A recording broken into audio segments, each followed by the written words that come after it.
Hello, in this video I want to show you how to factory reset your D-Link AC2100 using the app D-Link Wi-Fi.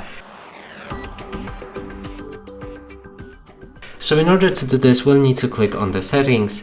From here, go to management, scroll down a bit, find reset to factory settings and click on reset.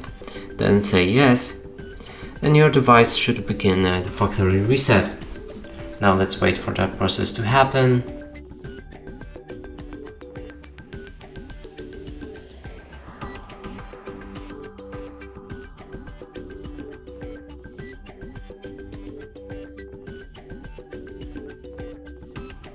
So now after reset is complete, our device will be ready to set up.